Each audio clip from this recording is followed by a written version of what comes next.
the NHL has almost made goaltending less effective. They've tried to make more goals in the NHL, more speed in the NHL, so you don't have goalies that can be as commanding. It's very interesting, modern NHL goalies, because you used to have old school goalies that were built like a milk bag, but they could start like 70 games or something crazy. And these guys these days, they're so random and they can't, but some of that actually isn't their fault because it's just a different game than it was. And there's just more, they're just trying to up the offense, of course. But I'm telling you, you can never know what's going to happen in goaltending unless you have an elite starter. And I'm telling you, I'm a person that just says ride the hot hand. Just ride the hot hand, and we're going to be talking about how this relates to the Montreal Canadiens today. But welcome back to Pixel Plus Hockey. If you could make sure to hit that subscribe button, it would be so greatly appreciated. And thank you so much to those that are already supporting me as well. It is very humbling. Now, everybody was thinking this year that Samuel Montembeault was going to be the guy. He's the guy, and it makes sense. I mean, he has played a lot of games. Even last year, I think he eclipsed like 60 games. So he was penciled in to be the starter, but like anything, goaltending is literal chaos, and it doesn't matter, man. Now we have Jacob Dobish, who is just looking real good, although he only has 22 games played, so obviously we have to be a little bit patient with this young goalie. He is 24 years old and currently has a .930 save percentage and a 1.97 goals against and a 2.52 goals against for his career. That's quite good. Now, it's interesting when we talk about the American Hockey League, it is just so random. I mean, he had a .906 save percentage, a .910 save percentage. I mean, there was only really one time that he even had a below .900 save percentage in any of his hockey career, and that was for the USHL Omaha Lancers, and he had .875 in the NAHL, but that was only in one game played, so I'm obviously not going to count that. One time where he's had a below .900 save percent average. So he's been a relatively consistent goalie if you just look at the basic stats. And also to add into that, he actually has a lot of size, which is nice. I mean, size isn't everything when it comes to a goalie. Like, I can't stand where people say, oh, size is everything for a goalie. I'm like, guys, look at Caden Primo. He is frankly just a terrible goalie. Look at how he's playing for the Maple Leafs, and he is a giant, but he just cannot keep up with an NHL shot. He's 6'3", but he just can't keep up with the NHL shots. But Jacob Dobish, he has NHL talent. Now, who knows where this is going to go, but today we're going to have a deep dive into his basic stats and his advanced stats, and let's take a look at it here. Because the best thing about save percentage is we can look at it in different ways. We can look at high danger save percentage, medium danger, and low danger. It's weird. Sometimes some goalies have like really good high danger save percentages, which it's harder to have a high danger save percentage because that's right in the slot, of course. And then sometimes they have like a really like low danger save percentage where almost like they let in like weak goals that they shouldn't. Goaltenders are just weird. But here we have a very interesting quote.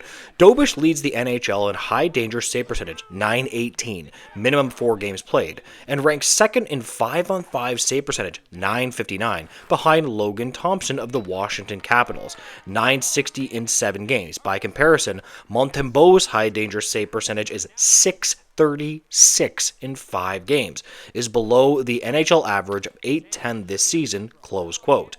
So, I mean, first off, a lot of people want to always defend goalies, right? And they're always going to say it's never the goalie's fault. It's always just something else. These two goalies are playing on the exact same team, okay? And one of them is not performing that well, and one is performing, much better. Now, that's not all his fault. I understand you're going to point to certain plays. You're going to point to certain plays where Montembeault might have been hung out to dry. But at the end of the day, NHL goalies need to make NHL stops to be NHL goalies. And let's not forget, the Montreal Canadiens are very good offensively, and they're helping out their goalie because at 5-on-5, they've outscored their opponents 26-19 tied for second best goal differential in this season. That's pretty darn good. So they're actually helping out their goalie as well, and this is going to be a strength of the Montreal Canadiens. If the Montreal Canadiens can do two things, possess the puck, skate very well, score a lot of goals, and have good goaltending, watch out, man. Because teams that can score goals and have good goaltending are dangerous. I mean, I've always said it, when they had Carey Price, they couldn't score a lot at all when they had Carey Price. They were not a good offensive team at all, but Carey Price was holding them in it. And man, I always said the Montreal Canadiens could have won the Stanley Cup if they just had scoring for Carey Price. Now, I like goals saved above expected because we can get a look at how good the defensive teams are, and it's analytics that help us, see how good or horrible a goalie is performing.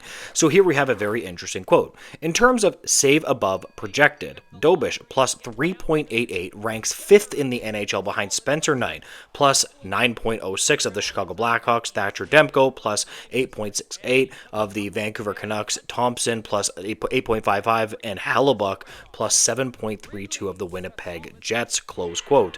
So we have some really, really, really good goalies in there. We have Connor Hellebuck that is in the same, vicinity as him, Thatcher Demko, even Spencer Knight, who he doesn't have the most experience. I wouldn't say Spencer Knight is an elite goalie, but he's had quite a good start for Chicago as well. So again, this is good company to keep. Now, I'm going to make this question of the video. What exactly do you think the Montreal Canadiens should do from here? Should they ride the hot hand? What do you think that they should do with Montembeault? This is another big thing that is going to be kind of complex. Like, I'm not really sure if they should just give Montembeault up. I still think that he is a useful goalie.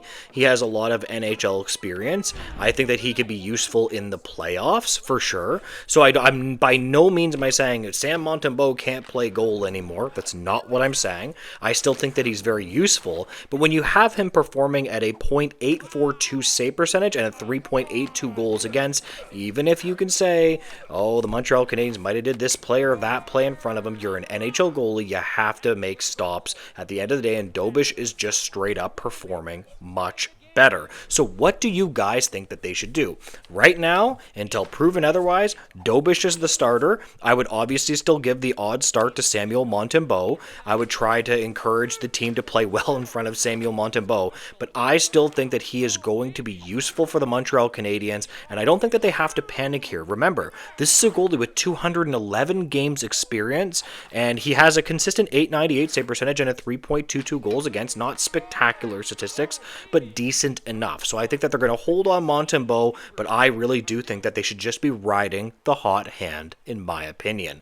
Drop it below, guys. I'm going to leave this video here. If you could make sure to like, comment, and subscribe, I would greatly appreciate it, guys, and make sure to have a great day. Goodbye, guys.